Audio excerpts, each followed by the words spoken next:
sí, vamos a la palabra del Señor. Le pido que se ponga en pie, por favor. Y abra tu Biblia en la primera carta que Pablo le escribe a los Corintios. Dando por hecho que tienes tu móvil, tu celular apagado. Eso sí les pido, por favor, apaguen sus móviles.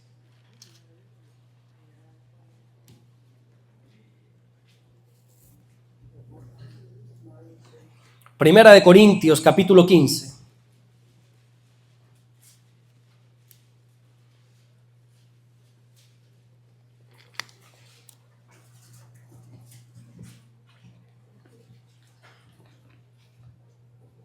¿Lo tenemos? Dice así la palabra de Dios en Primera de Corintios, capítulo 15, último versículo, versículo 58. Así que, hermanos míos amados, estad firmes y constantes, creciendo en la obra del Señor siempre, sabiendo que vuestro trabajo en el Señor no es en vano. Amén. Hasta ahí nada más vamos a leer en esta mañana. Vamos a orar. Señor, te damos las gracias por tu palabra. Gracias, mi Dios, porque podemos leerla libremente, sin miedo a persecución, sin miedo a represalias. Oramos en el nombre de Jesucristo, que mientras tu palabra es predicada en este día, que ocurran los prodigios, las señales, las maravillas, las sanidades, las liberaciones, todo lo que tu palabra dice y promete que puede ocurrir. Oramos, mi Dios, para que ocurra, Señor, en nuestras vidas. Gracias, Señor, por todo lo que estás haciendo y gracias por todo lo que vas a hacer en el nombre bendito de Jesús. Y solo el que lo cree dice fuerte, amén. Amén. Se puede sentar. Hace ya como 15 o 20 años atrás, estábamos mi esposa y yo estudiando el Instituto Bíblico. Yo creo que por ahí 15, 20 años, no recuerdo. Y lo que duraba ese curso, que era casi 2 años, nosotros nos propusimos teníamos muchas ganas de servir al Señor, nos propusimos de hacer un tipo intensivo y decir, bueno, lo queremos sacar en menos tiempo. Así que empezamos a sacarlo 3 veces más rápido de lo normal. Se solía estudiar una asignatura cada 3 meses y nosotros hablamos con los misioneros, por cierto, misioneros que venían de aquí, si no recuerdo mal, de Texas, Mark y Kelly, a los cuales cogimos mucho cariño y con los cuales pudimos viajar un viaje misionero a África. Y les planteamos si podíamos acelerar el ritmo, ya que teníamos muchas ganas, mucho deseo de estudiar, de crecer. Así que empezamos a estudiar una asignatura por mes. No en sí una asignatura por mes, sino estudiábamos 3 asignaturas cada 3 meses. Algo así era, ¿verdad?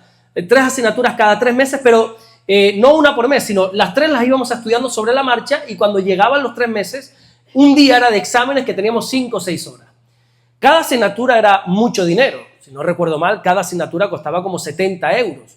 Al cambio podrían ser, no sé, $80, no sé cuánto. Imagínense para un matrimonio recién casado, que no teníamos una buena economía, y hacer ese gasto, que era un gasto inmenso, porque pagaba yo y pagaba ella. Y cada asignatura costaba unos $80, hacíamos 6, 3 yo, 3 ella. Yo siempre he trabajado, soy instalador de aire acondicionado, y se me juntó, llegó un momento que se me juntó mucho trabajo, mucho servicio en la iglesia, los estudios, y llegó un momento como que colapsé y dije, bueno, algo tengo que suprimir, algo tengo que quitar. Algo tengo que quitar de mi vida porque no tengo tiempo para nada, ¿verdad? Y entonces, bueno, pues me vino ese pensamiento a la cabeza, no, deja de estudiar. Deja de estudiar, total, si al final mira, tu padre tiene una empresa de aire acondicionado, tú sabes que tú te vas a quedar al frente el día de mañana y económicamente te va a ir bien. Así que esos pensamientos se fueron alineando hacia el trabajo y dije, bueno, me voy a ir por aquí, pero para irme por esta línea tengo que abandonar el Instituto Bíblico o por lo menos aflojar, por lo menos tengo que bajar el ritmo porque no aguanto esto. Y en esos días de pensamiento, una noche de madrugada, recuerdo perfectamente cómo el Señor me habla. Pocas veces puedo contar con qué claridad me ha hablado el Señor y esta es una de ellas.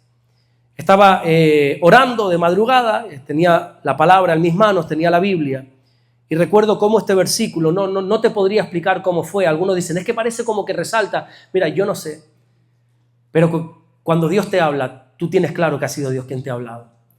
Y recuerdo que estaba leyendo esta primera carta a los Corintios y de repente me topo con este versículo del capítulo 15, versículo 58. Y el Señor en medio de mi desánimo me dijo, hermano mío amado, estate firme, estate constante, crece en la obra del Señor siempre, sabiendo que tu trabajo que estás prestando no es en vano. Hermano mío, esas palabras llegaron hasta lo más profundo de mi corazón. Y yo sentí en ese momento cómo era Dios animándome a seguir, animándome a que no abandonara. Es un versículo que desde hace décadas me ha acompañado. Este es un versículo que cada vez que quizá el desánimo me quiere visitar, no sé si a ti alguna vez te ha querido visitar el desánimo, o a lo mejor yo soy extraño porque a veces quiere visitarme, pero cuando quiere visitarme el desánimo, yo recuerdo cómo el Señor me dice: tú eres un hermano mío amado, tienes que seguir creciendo, tienes que seguir estando firme, sé constante a pesar de las adversidades y no pienses que lo que estás haciendo para el Señor es en vano. Y esas palabras caen sobre mi vida como un bálsamo, es como un ungüento que viene sobre mi vida y me animan y me reconfortan y me ayudan a seguir hacia adelante. Con este versículo, Pablo va a cerrar ya su primera carta, su primera epístola que le escribe a los Corintios, la primera por lo menos. Sé que tenemos el capítulo 16, pero bueno, ya el capítulo 16 Pablo va a tratar un tema de que había que recoger una ofrenda para la iglesia de Jerusalén, que en aquel momento estaba pasando por algunos momentos complicados. Pablo también en ese capítulo 16 muestra el deseo que tiene de ir a visitarles. Y por último, bueno, las salutaciones finales, lo típico que Pablo hace tanto al principio como al final. Pero podríamos decir que toda esa enseñanza que Pablo ha dado en la primera carta termina con este versículo. Déjame explicarte por un momento cómo era la iglesia de los Corintios. Si eres un lector habitual de la Biblia, ya sabes que esta iglesia no era perfecta. Esta iglesia, a pesar de que había un mover de Dios precioso, un mover de Dios que quizás no lo vas a encontrar en otras iglesias como la de Éfeso, como la de Filipo, pero en esta iglesia había un mover sobrenatural, había unos dones, estaban manifestando los dones de una manera tremenda, pero no se sabía encajar todo lo que Dios les estaba dando.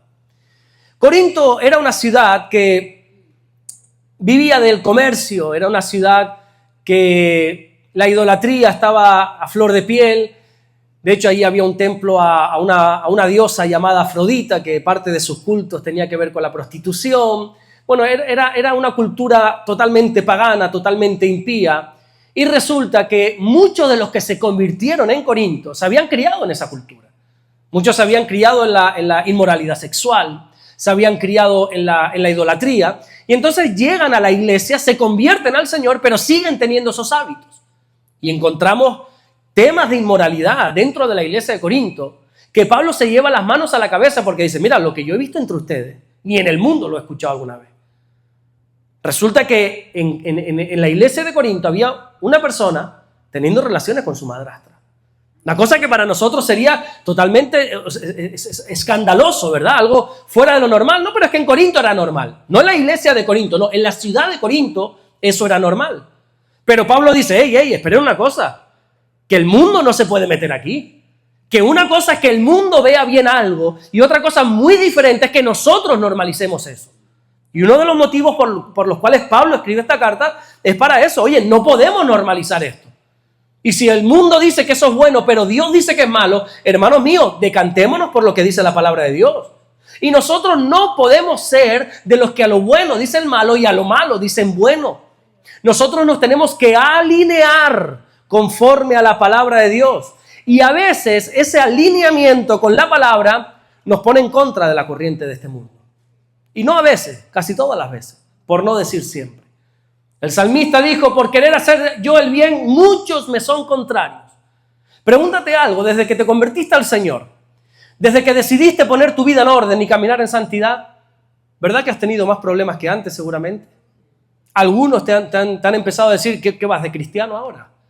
Ahora tú, que yo te conozco, ahora tú que vienes a la iglesia, ¿a qué? Bueno, es que muchos pueden ser contrarios cuando nosotros decidimos poner nuestra vida en orden. Pablo funda esta iglesia en su segundo viaje misionero, ayudado por un matrimonio, Aquila, Priscila. Luego se le suma a Silas y Timoteo, porque ellos habían quedado en Atenas. Ellos se le suman en ese segundo viaje misionero. Y tiene que mediar en esta iglesia donde había un caos, donde había una circunstancia, donde el mundo desgraciadamente se estaba metiendo dentro de la iglesia. Y por ejemplo podemos leer en 1 Corintios 5:1 lo siguiente. Pablo dice: de cierto se oye que hay entre vosotros fornicación, y tal fornicación cual ni aún se nombra entre los gentiles, dice Pablo. Tanto que alguno tiene la mujer de su padre. Pero es que el pecado no es ese. Pablo no está sorprendido por eso. Pablo no está sorprendido porque hay uno entre ellos que está teniendo relaciones con la madre. No.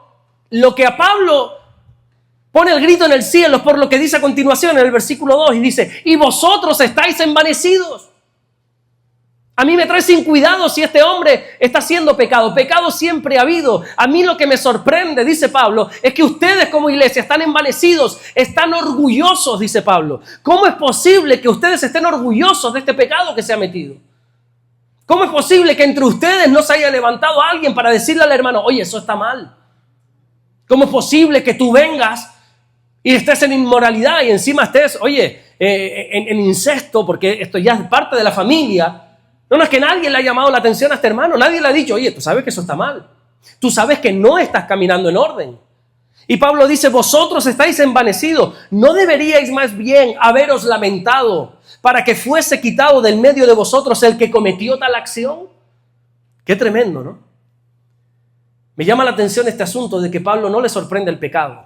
Vuelvo y repito, siempre ha habido pecado, siempre lo hará, siempre lo habrá. A Pablo le sorprende que la iglesia no responda ante el pecado.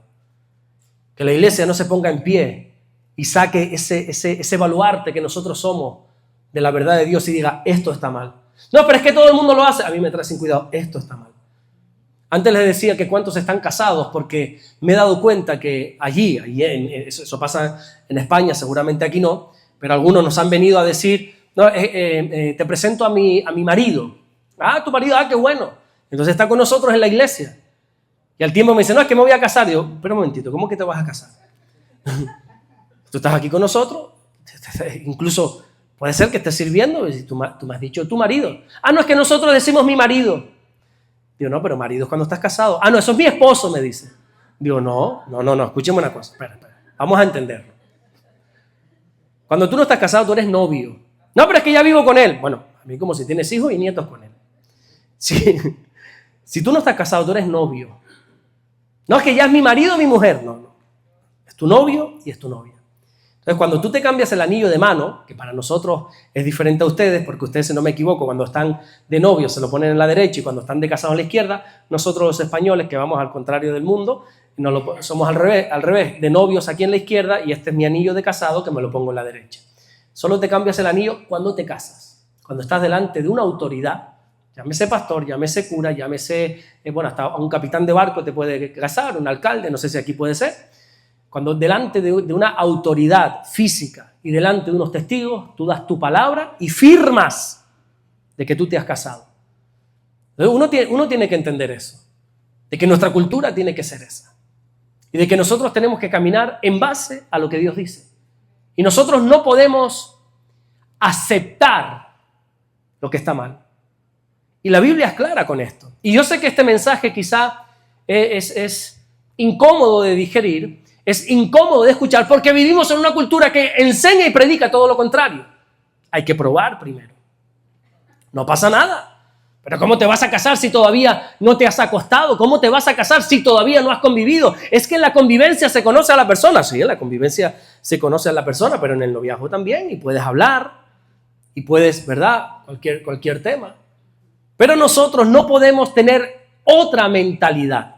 Esto no significa que tengamos que rechazar a nadie. A nadie hay que rechazar. Porque si aquí hay alguien digno de ser rechazado, ese soy yo. Aquí no hay nadie que rechazar. Aquí lo que digo es que nosotros tenemos que entender que la mentalidad, que el discurso, que la enseñanza del mundo no se puede meter entre nosotros. Nosotros somos la iglesia del Señor. Nosotros tenemos que estar vestidos de lino fino, dice la Biblia. Que puede haber manchas en nuestros ágapes, puede ser, porque no somos perfectos. La iglesia, ¿sabes por qué no es perfecta? Primeramente porque estoy yo y segundo porque estás tú. Y mientras nosotros estemos en la iglesia, la iglesia no va a ser perfecta, ¿verdad? Por eso es un trabajo, dice la Biblia, que el Señor va a venir a por una iglesia sin mancha, sin arruga. Pero bueno, hasta que eso suceda, todavía hay mucho que lavar, todavía hay mucho que planchar. Todavía estamos en ese proceso, en ese camino de santificación. Pero llamando a lo que es pecado, pecado, y llamando a lo que es santo, santo. Amén. Hasta ahí estamos. Entonces, Pablo, dale un aplauso al Señor si quieres. Pablo tiene que intervenir en esto y decir, no, escuchen una cosa, hay que tener las cosas claras. Si nosotros queremos levantar una obra buena, si nosotros queremos hacer algo decente para nuestro Dios, algo donde Dios se pueda llevar la gloria y la honra, esto tiene que estar de esta manera. Aquí tenemos que caminar en orden. No significa despreciar a nadie, vuelvo y repito, significa de tener los puntos claros. Esto está bien, esto está mal. Y nosotros como iglesia eso lo tenemos que tener claro. Bueno, no solamente había problemas de inmoralidad en esta iglesia. Había mucho desorden en todos los temas, ¿verdad? Pablo tiene que tratar el tema de la idolatría. Pablo tiene que tratar el tema de la vestimenta, ¿verdad? Cómo se tienen que vestir los hombres, cómo se tienen que vestir las mujeres. Bueno, aquí por el frío, gracias a Dios, no sé si es normal que todos vengan tan recataditos. Gloria a Dios, qué bueno, ¿no? Pero nosotros venimos de unas islas donde hace mucho calor y a veces, bueno, pues hay personas que van a los cultos que uno dice, pero como dice nuestro pastor, ¿dónde está la toalla? Solo te falta la toalla. Solo te falta la toalla para irte. Entonces uno tiene que vestirse bien, ¿verdad? Sabiendo dónde está.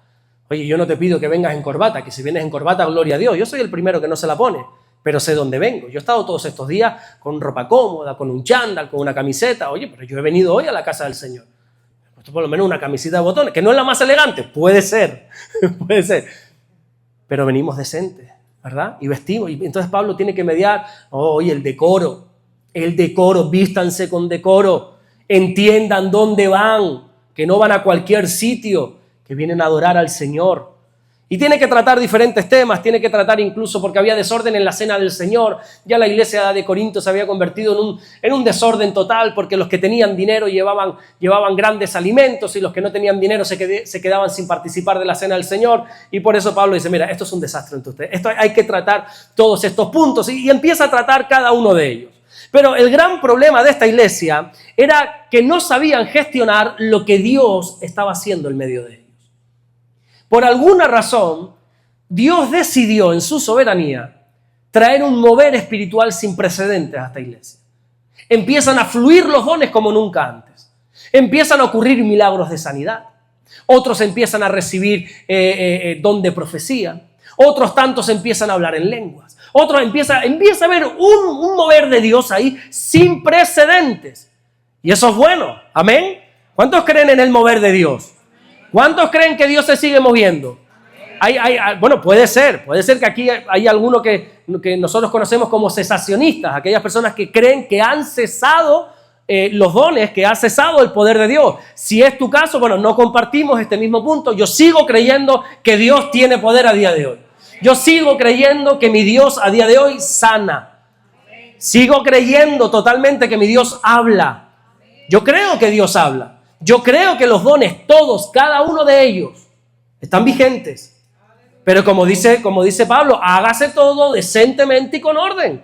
Pero resulta que en esa iglesia de Corinto no supieron manejar el mover de Dios. Y eso ya era una casa de locos, dice Pablo. Y no es que lo diga yo, es que lo dice Pablo. Es que ustedes no se dan cuenta y este mover, si alguien entra nuevo van a decir que ustedes están locos. Porque aquí hay uno hablando en lenguas, otro tirado por el piso, el otro profetizando. Esto es un desorden, hombre.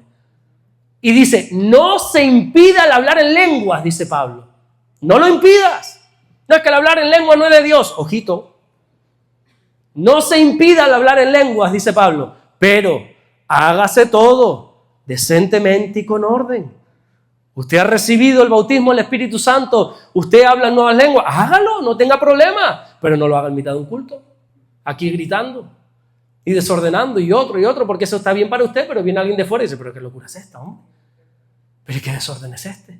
Que sí, que conocemos testimonios también de que alguien por primera vez viene y escucha y siente, sí, todo eso, pero es que la Biblia da unas pautas para saber manejar lo que Dios nos está dando. Y entonces Pablo, bueno, pues tiene que tratar todo eso.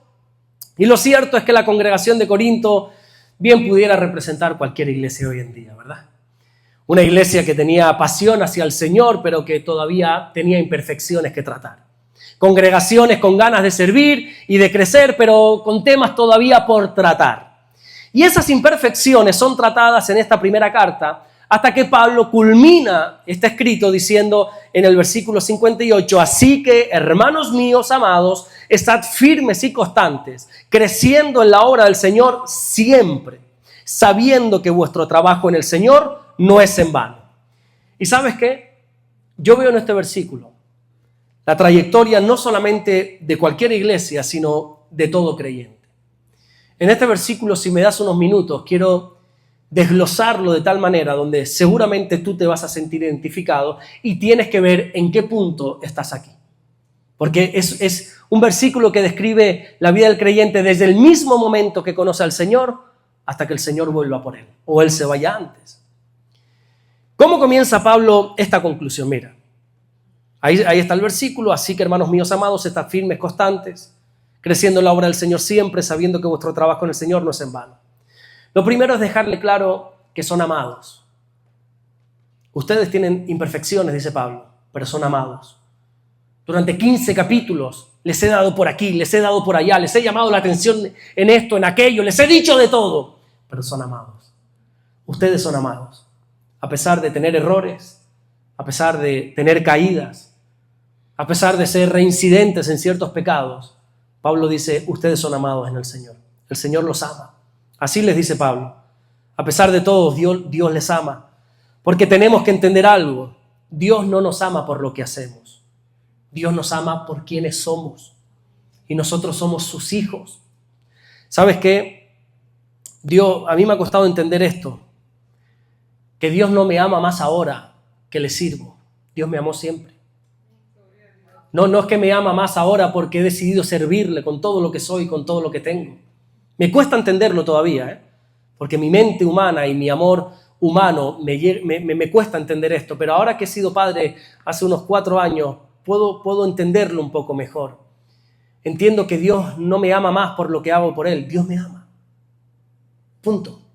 Es el mismo amor. Dios ama igual a aquella persona que está desviviéndose por Él y sirviéndole, como aquella persona que hoy ha creído en Él por primera vez. Es más, Dios nos amó, dice la Biblia en Romanos, cuando aún éramos pecadores.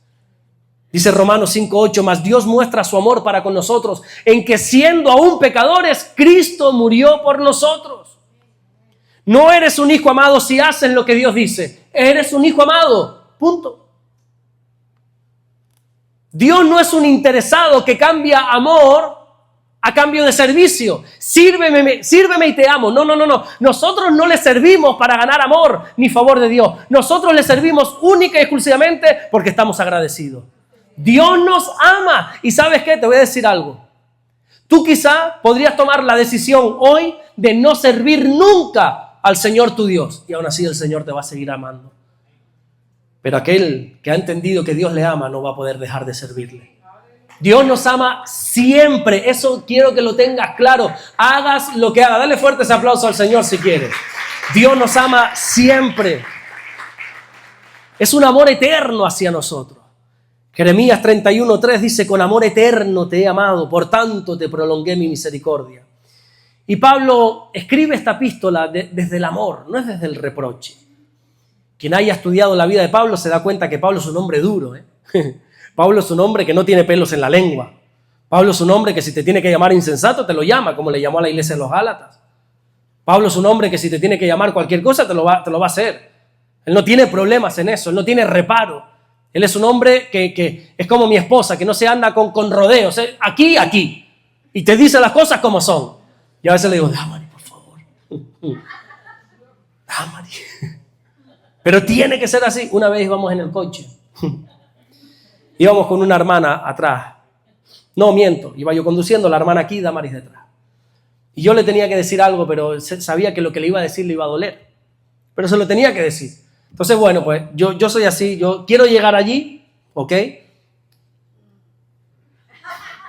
Empiezo, ¿no? Yo sé hacia dónde voy y voy a llegar. Ten por seguro que yo voy a llegar. Pero te intento decorar. Te intento primero, es como Pablo, ¿verdad? Que Pablo empieza diciendo, amados míos, y luego te da el rasca, pero primero empieza así. Y yo veía a Damaris por el retrovisor del coche que ya se estaba poniendo roja. Y diciendo, verás tú que me la lía. Damaris me la lía en este momento. Y yo seguía, y de repente dice, mira, Alberto, me estás aburriendo. Mira, y le dice a esta hermana, mira, lo que Alberto te quiere decir es esto y esto. Y yo, y me dice la hermana, ahora sí lo entiendo, es que tu marido se está enrollando, dice. Ahora sí lo entiendo. Bueno, Pablo es un hombre que va directo y que habla claro y que no tiene problemas en eso. Pero él está escribiendo esta carta desde el amor. Pablo no escribe diciendo, quiero reprocharte esto, quiero decirte que ustedes son idólatras, quiero decir... No, Pablo está hablando desde el amor. Él no tiene la intención de resaltar los errores de la congregación, él tiene la intención de reparar los errores de la congregación.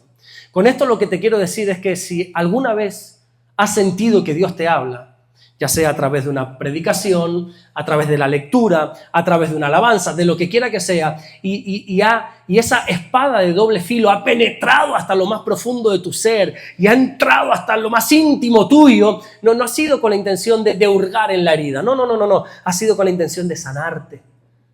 Dios cuando habla lo hace con la intención de sanar tu vida. Amén. Lo hace desde el amor, no lo hace para molestarte, para recriminarte, para recordarte de dónde Él te ha sacado. No. Dios siempre te habla para sanar tus heridas. Así que partiendo desde el amor, mira que enseña Pablo en nuestro caminar diario. Y lo primero que demanda de nosotros es firmeza.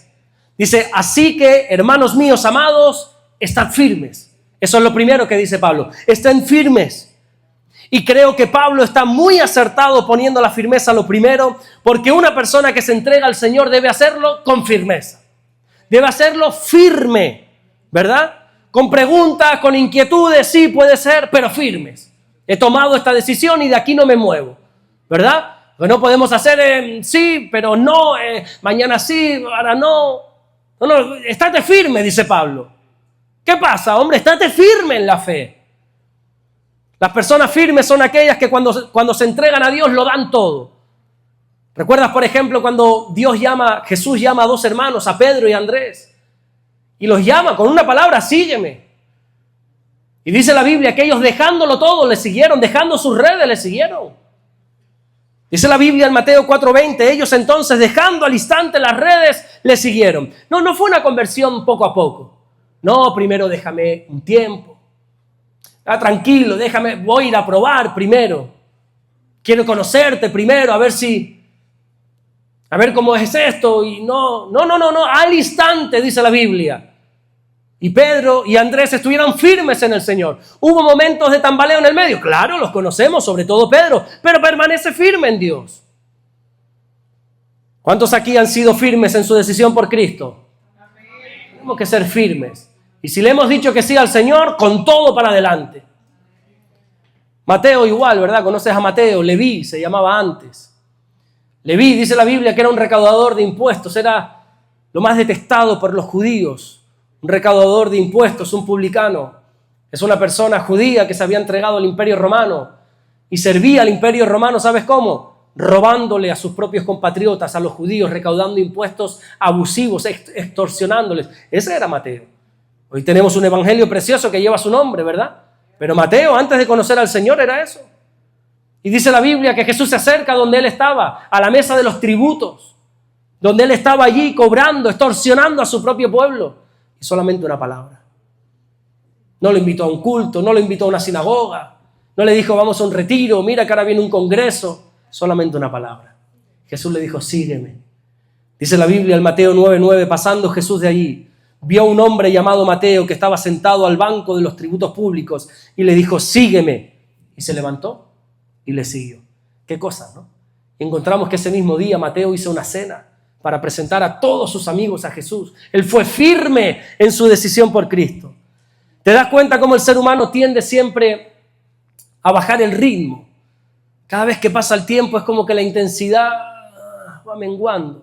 Al principio dicen que sí, pero después, nosotros ya, Damaris y yo, estamos ya escarmentados, experimentados en esto, en este sentido de cuando la gente viene, sí, pastor, cuente conmigo. Ya.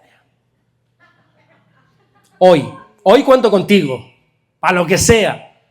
Pero ¿y mañana? ¿Y en un mes? ¿Y en un año?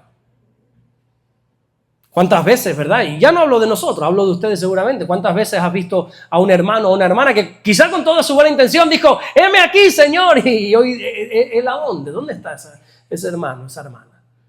Y Pablo dice, no, eso no puede ser. Tenemos que estar firmes en el Señor. Elías en un momento dado le dijo al pueblo en Primera de Reyes 18:21, ¿hasta cuándo claudicaréis vosotros entre dos pensamientos? Es que no se puede estar, que si sí, que si no. Tienes que tomar una decisión ya. Tienes que tomar hoy una decisión, porque esto es demasiado serio como para tomártelo a la ligera, ¿sabes? Aquí no te estamos invitando a que permanezcas en una religión, en un club. Aquí estamos hablando de que sirvas a Jesús. Y esto te lo tienes que tomar bien en serio. Mi padre siempre me dijo una cosa: Alberto, o las cosas se hacen bien o no se hacen. Pero para hacerlas a media, mejor no las hagas, ¿eh? Y si te entregas al Señor, hazlo con todo tu corazón, con todas tus fuerzas, con toda tu mente, con toda tu alma. Si no, no lo hagas. El Señor no es un mendigo que necesita las migajas de nadie. Yo te animo, yo te exhorto en esta mañana o en esta tarde a que tú te entregues por completo al Señor Jesucristo y que lo hagas con firmeza de una vez por todas. Esto es tan importante que Pablo, antes de terminar su carta en el capítulo 16, vuelve a recordarlo una vez más. En el capítulo 16, versículo 13, velad, estad firmes en la fe, dice Pablo, portaos varonilmente y esforzaos. ¿Sabes qué? La falta de firmeza hará que tarde o temprano te salgas del camino. No he visto a una sola persona que no sea firme que permanezca. Todos aquellos indecisos, aquellos que, sí, bueno, yo por aquí, sí, no, tarde o temprano pasan a la historia en el Señor. Tarde o temprano desaparecen. Por eso Pablo, que entiende esto mejor que yo, le dice a la iglesia, y el Espíritu Santo le dice a la iglesia, estate firme, firme en el Señor. ¿Recuerdas cuando Dios le da una orden a una familia? Solo conocemos el nombre del padre de familia, de Lot. Y le dice, mira, tienen que salir de este lugar. Tienen que huir. Va a pasar esto, esto y esto. Tienen que huir, no miren atrás. Huyan, permanezcan firmes, la mirada firme hacia adelante. No miren atrás. Todos sabemos lo que sucedió. No con él, con ella, con la mujer de Lot, ¿verdad? ¿Qué hizo la mujer de Lot? Dice que miró hacia detrás. Dice Génesis 19, 26. Entonces la mujer de Lot miró atrás, a espaldas de él, y se volvió estatua de sal. ¿Qué es lo que te está frenando a ti para no estar firme en Dios? Dímelo porque no lo entiendo. ¿Qué es eso que te está ofreciendo el mundo que todavía te cuesta entregarte al Señor? ¿Qué pones en balanza hoy, a día de hoy todavía? ¿Qué es eso que pesa tanto que cuando lo pones en balanza junto con tu Dios, quizás esto se decanta más? Dímelo porque no lo entiendo. Los que no son firmes son como la mujer de Lot. Se van a quedar parados como estatuas que no van a avanzar. Jesús, hablando de su venida, le dijo a los discípulos, ¿acordaos de quién? Acordaos de la mujer de Lot. En Lucas 17:32, acuérdense de la mujer de Lot. Esa gente que mira para atrás, esa gente que no tiene firmeza, esa gente que pone su mano en el arado y sigue mirando hacia detrás. Acuérdense de esa gente, porque esa gente no avanza. Esa gente no se va. Pablo demanda una segunda cosa. Dice 1 Corintios 15:58, así que hermanos míos, amados, estad firmes y constantes. Después de decidirnos firmemente por el Señor, ahora queda lo más difícil, ser constantes, permanecer. Porque esto no se trata de empezar firmes, esto se trata de terminar firmes. Pablo no dijo, he comenzado la carrera. Pablo dijo, he terminado la carrera. He llegado a la meta. Y algunos empiezan esa carrera, pero no la terminan. Y Pablo dice, qué bueno que hayas tenido firmeza, ahora tienes que ser constante. Ahora tienes que permanecer en el camino del Señor. ¿Cuánta gente empieza bien, pero con el pasar del tiempo se van desinflando, verdad? ¿Sabes qué? Los deportistas, no hablo por experiencia, a la vista está. Los deportistas de maratón saben algo que lo que más cansa no es ir rápido o ir lento, no. Si tú por ejemplo ves a los keniatas, han visto las maratones, esos keniatas que parece que van lentos, ponte a correr a su lado. Parecen gacelas como corren esos keniatas, increíble. Pero ellos llevan un ritmo constante. Está más que demostrado que lo que cansa es cambiar el ritmo. Es ahora acelero, ahora aflojo, ahora acelero, ahora aflojo. Eso es lo que hace reventarte diciendo ya no puedo más. Por eso tú ves quizá que todos mantienen el mismo ritmo y cuando ya queda quizá 1 kilómetro, 500 metros hasta llegar a la meta, es cuando aceleran, no lo han podido hacer antes. O bajan el ritmo o cosas así, tienen que ir constantes porque el cambio de ritmo te agota. Y hermano mío, yo conozco a hermanos que han cambiado el ritmo, ahora sí, ahora no, y eso es agotante, eso es agotador. Y tarde o temprano te elimina de la carrera. El ahora sí, mañana no, pasado sí. No, eso te va a agotar por completo. La Biblia enseña que el doble ánimo nos hace ser inconstantes.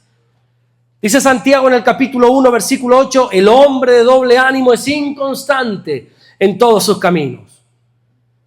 ¿Cuántas veces hemos comenzado cosas y las hemos dejado a media? ¿Cuántos libros tienes en tu casa a media? Que empezaste firme, con firmeza. Voy a leer y lo abriste. La página 20 lo dejaste.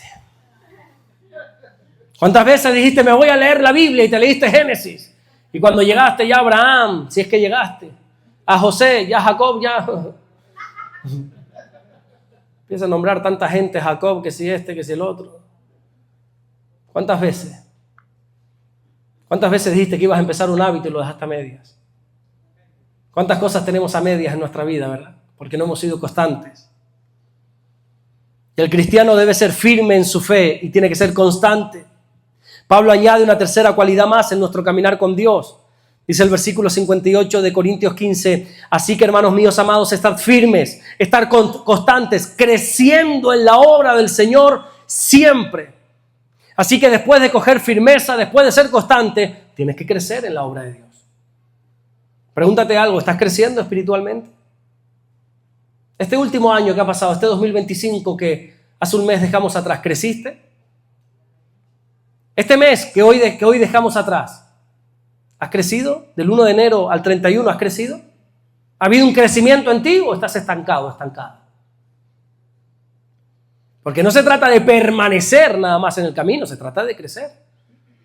Todos conocemos esos hermanos que llevan 10, 15, 20, 50, 80 años en el Señor, pero...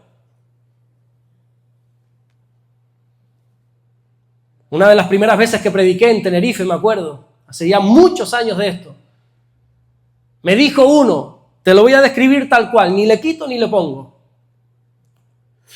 ¿Y qué me vas a enseñar tú si yo llevo 30 años en el Señor?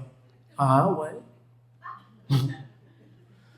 Mi querido hermano, no te ha servido de mucho, creo yo, ¿eh? Si en 30 años todavía sigues con aquello, pues aquí se trata de crecer.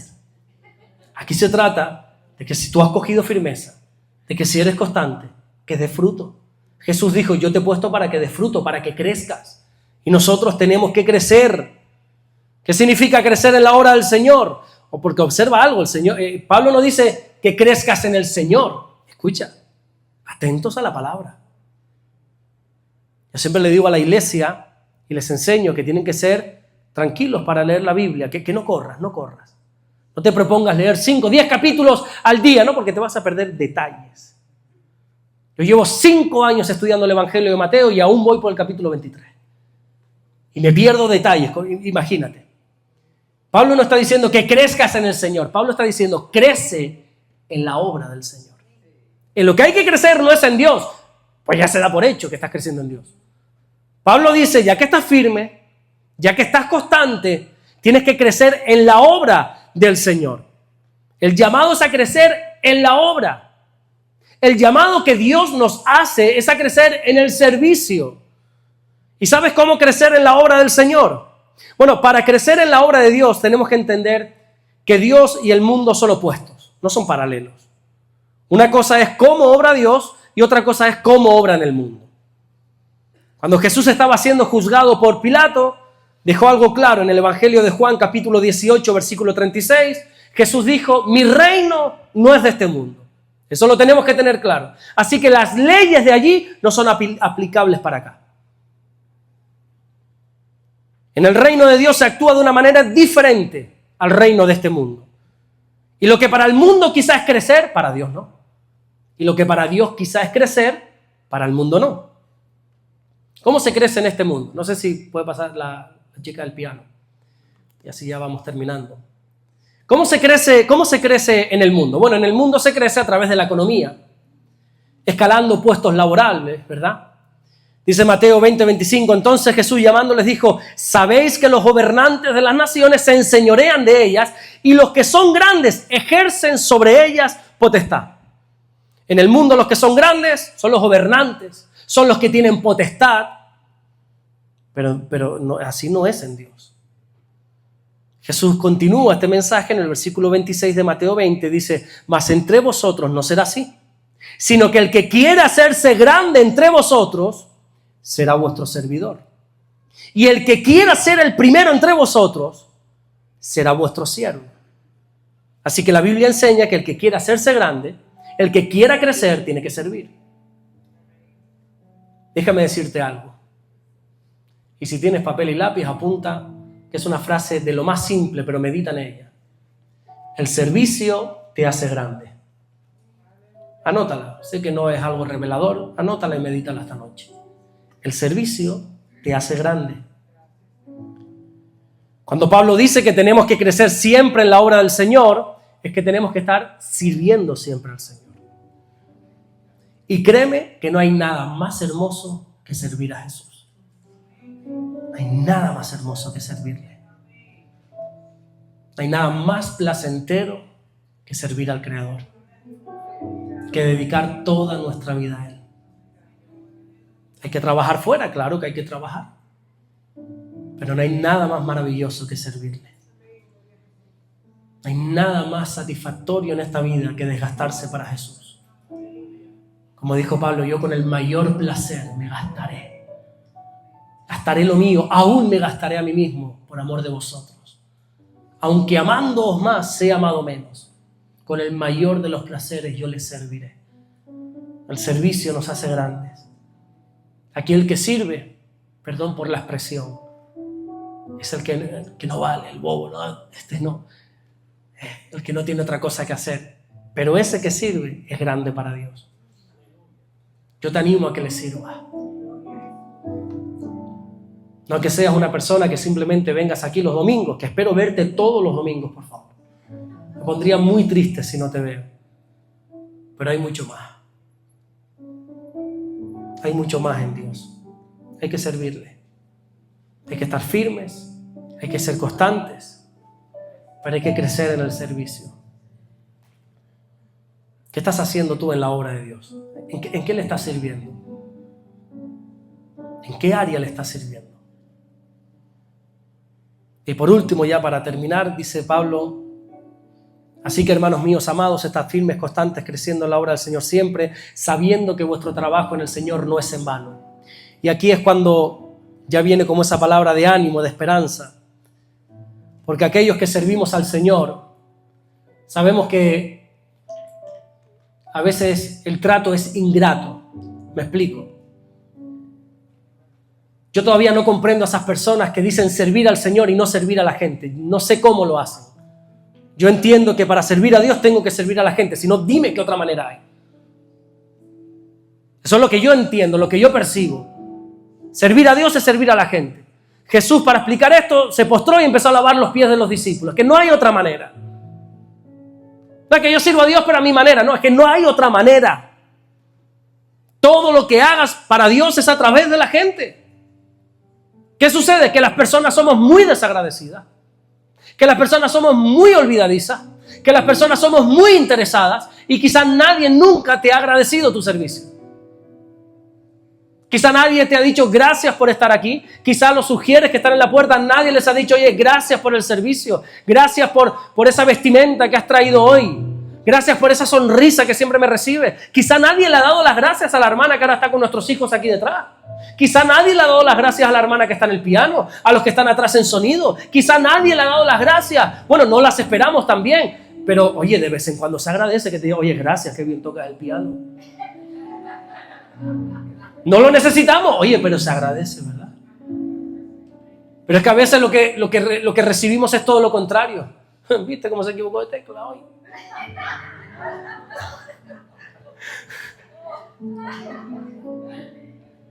Pero qué bonito que nuestro Dios nos dice, estate firme, sé constante, crece, porque lo que estás haciendo no es en vano. Quizá nadie te lo ha reconocido, quizá nadie te ha dado las gracias, pero yo no me olvido de todo lo que estás haciendo, dice el Señor. Y lo que estás haciendo no es en vano. Vano, ¿sabes lo que significa? Inútil, vacío. Lo que tú haces no es inútil.